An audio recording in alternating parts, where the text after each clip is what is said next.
शिक्षक B.R. भाटी लेकर आया हूं आप लोगों के लिए एक बहुत ही शानदार क्लास, जिसमें हम बात करने वाले हैं हिंदी साहित्य के विद्यार्थियों के लिए अंतरा भाग प्रथम। इस क्लास के बारे में हम बात करेंगे। इस क्लास में हम पूरी बुक है जिसमें गद्य भाग और पद्य भाग दोनों ही भाग को एक साथ में कंप्लीट करने वाले होंगे। जी हाँ, तो जुड़े रहिए अंत तक मेरे साथ यहाँ पर जुड़ गए हैं अंजलि गुज्जर, इंडियंस, ललिता वर्मा, सोनम, राम गेमिंग, मनीष, लक्ष्मण कुमार, संजय, रविंद्र, रणवीर सिंह, अरशद, केनाराम चौधरी। आप सभी का बहुत बहुत स्वागत है, अभिनंदन है। क्लास में करते हैं हमारी क्लास की शुरुआत हमेशा की भांति चंद पंक्तियों के साथ ही कि राहें जहां तक जाएगी राहगीर वहां तक जाएगा, तुम दरिया से क्या पूछ रहे हो, नीर कहां तक जाएगा। अरे खींच धनु की डोर निशाना साधो अपनी मंजिल का, खींच धनु की डोर निशाना साधो अपनी मंजिल का, बाकी बाद में देखेंगे ये तीर कहां तक जाएगा, बाकी बाद में देखेंगे ये तीर कहां तक जाएगा। इन्हीं पंक्तियों के साथ में करते हैं हमारी क्लास की शुरुआत। एक बार फिर से आप सभी का स्वागत है, अभिनंदन है। क्लास में जल्दी से जुड़ जाइए और अपने सभी मित्रों के साथ में इस क्लास को शेयर कर दीजिए ताकि आपके साथ आपके मित्रों का भी हो सके फायदा। हम तो भारतवासी है, परोपकारी आदमी है, खुद का तो भला कोई हो, साथ में दूसरों का भला होना भी जरूरी है। तो करते हैं शुरुआत हमारी क्लास की। यहाँ से यह रहा आज का हमारा प्रकरण अंतरा भाग फर्स्ट। इसके बारे में आज हम बात करने वाले हैं और एक ही क्लास में ऑल चैप्टर कंप्लीट करने वाले हैं। तो जुड़े रहिए अंत तक, एक चैप्टर को क्लियर करने वाले होंगे हम यहाँ पर। तो कहीं नहीं जाना है, यहीं पर लगातार जुड़े रहना है। बिल्कुल रणवीर सिंह, जय श्री राम, आपको भी स्वागत है क्लास में। खम्मा घड़ी भाई, पहला ही प्रश्न आप लोगों के सामने, नवाब राम नाम से उर्दू में किसने लेखन कार्य किया। तो नाम आता है आप लोगों के सामने एक नवाब राय।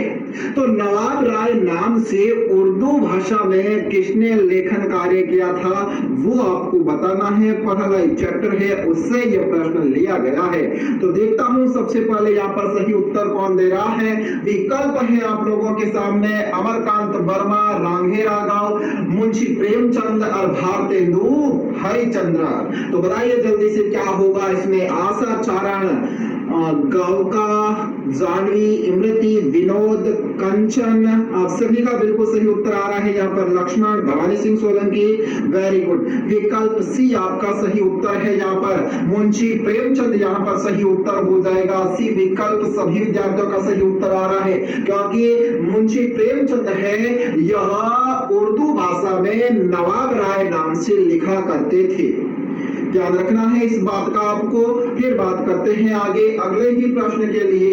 प्रश्न है आप लोगों के सामने, उन्हें क्या खबर कि चौधरी आज आंखें बदल ले तो यह सारी ईद मुहर्रम हो जाए। ध्यान से समझना इस प्रश्न को, कितनी बड़ी बात कही हुई है इस प्रश्न में। गहराई में जाने वाला प्रश्न है। साहित्य इसी को तो कहते हैं भाई, हमारे दिल से भाव निकलने वाले होने चाहिए यहाँ पर।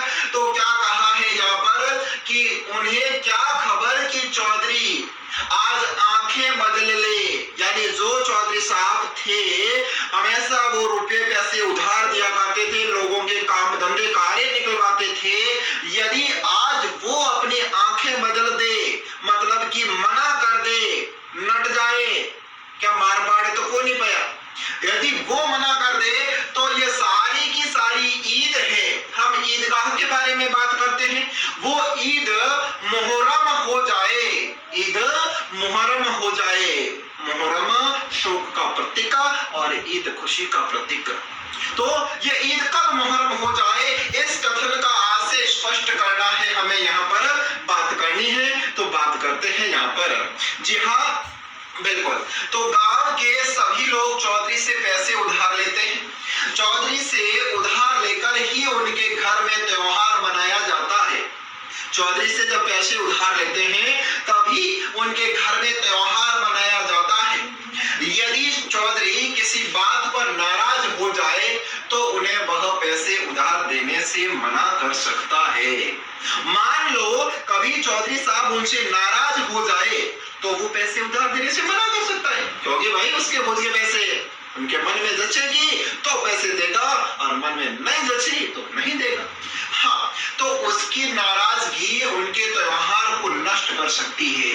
जो खुशी का माहौल है, ईद है, कितने दिनों बाद ईद आई है, जो सब पूरे घर परिवार में खुशी का माहौल है, वो माहौल कब नष्ट हो सकता है? घर में शोक का वातावरण छा सकता है। अतः चौधरी से इनकार को बताने के लिए लेखक ने यह कथन लिखा है कि चौधरी आज आंखें बदल ले तो ये सारी की सारी ईद है वो क्या हो जाए, मुहर्रम हो जाए। समझ में आ गया अच्छे से? बढ़ते हैं आगे अगले प्रश्न की ओर। यह आप लोगों के सामने प्रश्न देखिए, अपनी स्क्रीन पर प्रश्न है, हामिद ने चिमटा क्यों खरीदा? हामिद का नाम तो जाना पहचाना है, सब जानते हैं। तो हामिद ने चिमटा ही क्यों खरीदा उसके बारे में आपको बताना है। विकल्प आपके सामने है। चिमटा मजबूत था, चिमटा सुंदर था, चिमटा खिलौने जैसा था, या फिर अंतिम विकल्प को ध्यान से पढ़ना आप, क्योंकि रोटी सेकते समय दादी का हाथ जलता था। तो क्या उत्तर होगा यहाँ पर? सौरभ, अंजलि गुज्जर, सुनील सैनी, कविता मीणा, संजय, गीतिका, भावना, भवानी बिल्कुल सही उत्तर दे रहे हैं। वेरी गुड, विकल्प डी आपका सही उत्तर है। विकल्प डी आपका सही उत्तर है, क्योंकि रोटी सेकते समय दादी माँ के हाथ जलते थे। तो वो हामिद देखता था कि दादी माँ कितनी परेशान है, हमेशा उनके हाथ जलते हैं रोटियां पकाते समय। तो उसके मन में लगा, इतना सा नन्हा मुन्ना बालक है, फिर भी उनके मन में लगा मैं ना ही मिठाइयां आइसक्रीम वगैरह कुछ नहीं खाऊंगा, खिलौने वगैरह कुछ नहीं लाऊंगा, मैं यही खिलौना लाऊंगा जो दादी के काम आए, चिमटा, जिससे रोटियां सेकते समय दादी माँ के हाथ